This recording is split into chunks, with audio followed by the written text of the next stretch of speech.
is the story of the United Nations' successful fight against aggression during 1 year in Korea. When, on June 25, 1950, the North Korean Communists attacked the Republic of Korea without warning or justification, one of history's most important questions faced the world. Would free nations, under the flag of the United Nations, band together to halt that aggression? The first year in Korea has provided the answer. With men and materiel, the free nations have proven that they will. The opening phase of the UN battle was one of retreat. The first United Nations troops were hopelessly outnumbered and outarmed. Their mission was to delay the enemy's advance in a desperate fight for time for men and guns to arrive over the long supply routes from the free nations of the world. And so through July and August 1950, the UN forces fell back, yielding space to buy time. As the fighting men retreated, long lines of Korean civilians moved south with them. Rather than live under the tyranny of communism, these refugees gave up their homes to trudge mile after weary mile. Some from north of the 38th parallel had already tasted red rule. For them, the outbreak of hostilities provided a long-sought opportunity to flee south. Korea's isolated position, far from the free world sources of supply, gave the Reds the initial advantage. They had prepared long for their sneak attack. Now, before them, the UN troops retreated slowly and by plan to the Busan perimeter, far south of the capital of Seoul.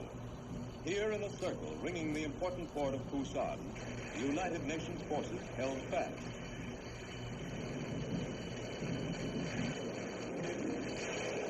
At Busan, the UN forces had to stand firm or be pushed off the Korean peninsula. They stood firm.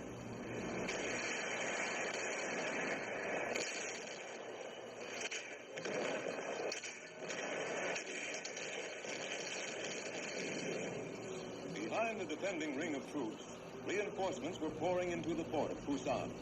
Soldiers from many lands who had traveled thousands of miles to fight for the right of a distant nation to remain free.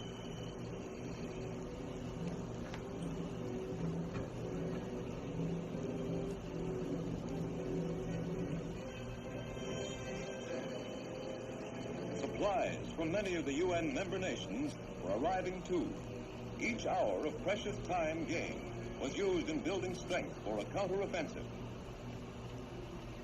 At the battlefront, religious services were held for the men whose heroism had bought that time.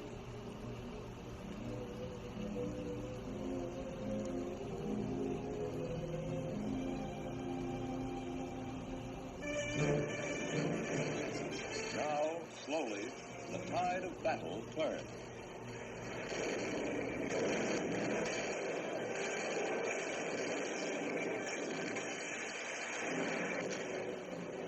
Here a few yards, here a few miles, the UN forces began to press forward. For the first time, the United Nations were on the offensive in Korea.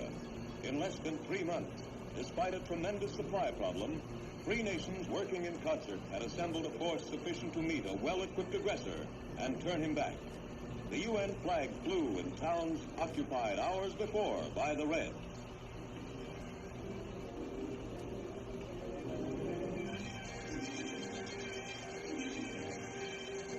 The liberation of the Republic of Korea was underway. From the Busan perimeter, the attacking United Nations forces fanned out in an ever-widening arc. Suddenly, a new surprise UN offensive was launched in the north at Incheon, 150 miles behind the back of the North Korean Communist Army. Navy guns opened the assault.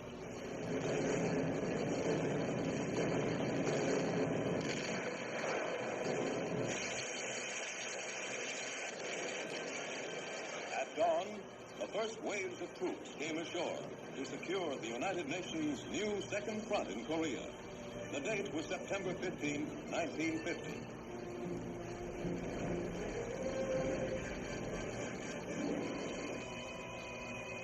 The North Korean communists were caught in a giant nutcracker formed by the UN forces in the north and the UN forces in the south. the closing of that nutcracker brought Red resistance in the Republic of Korea virtually to an end. Seoul was liberated in fierce street-to-street fighting. This capital city, once with a population of 1,500,000 persons, had suffered terribly during its brief period under communist rule. It became the first national capital since World War II to be wrested from the hands of a Red invader.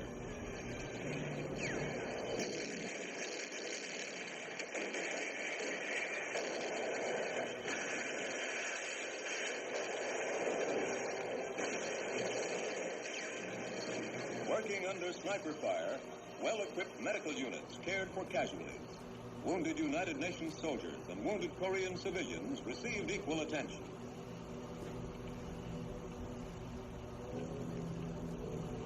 Blood plasma, donated by free people thousands of miles away, saved many soldier and civilian lives.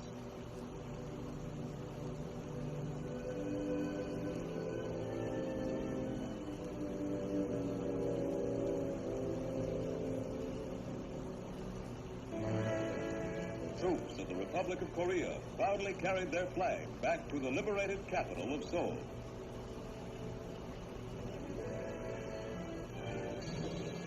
As the UN closed the gap between its forces in the north and south, the total of communist troops captured rose at a rapid rate. Of the once mighty North Korean army of 150,000 men, almost three-quarters was wiped out.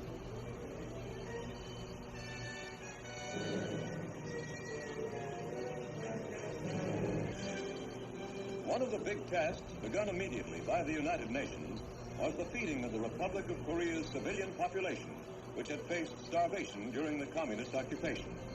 Thousands of tons of rice, much of it donated by the UN member nation of Thailand, brought new strength and hope to these victims of Red aggression.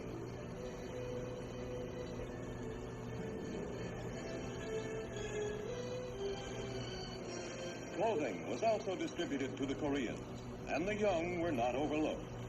Warm garments like these might mean the difference between life and death in the cold winter ahead.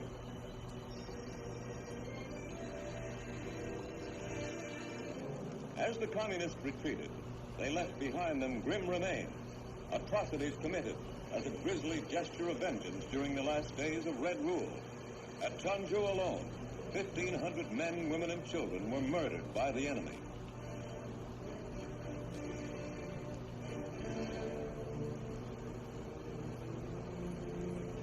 Vast quantities of weapons used by the North Korean Reds were captured, weapons made in Russia.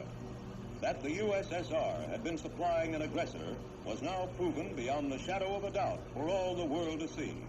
The date of manufacture, 1950, indicates how recently some of this equipment had come from the Soviet Union.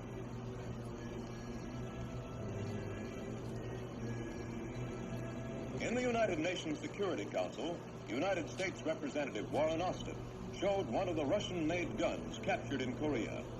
Soviet Representative Jacob Malik didn't wait to look. He walked out.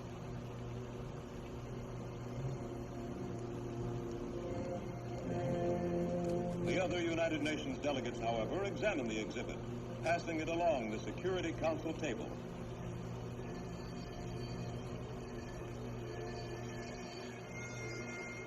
Britain, Sir Gladwin Jebb, closely studied the gun, produced in a Russian factory just a short time before. The exhibit was passed across Malik's empty chair to the representative from Norway.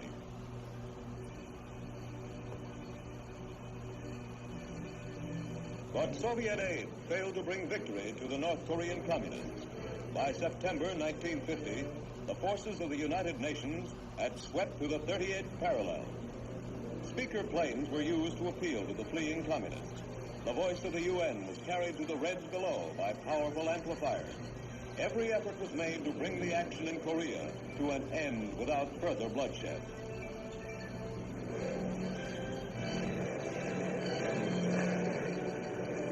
Safe conduct passes rained from the sky. Many North Korean Reds grasped this opportunity to surrender. On October 1st, troops of the Republic of Korea became the first United Nations force to cross the 38th parallel in pursuit of the North Korean Communist Army.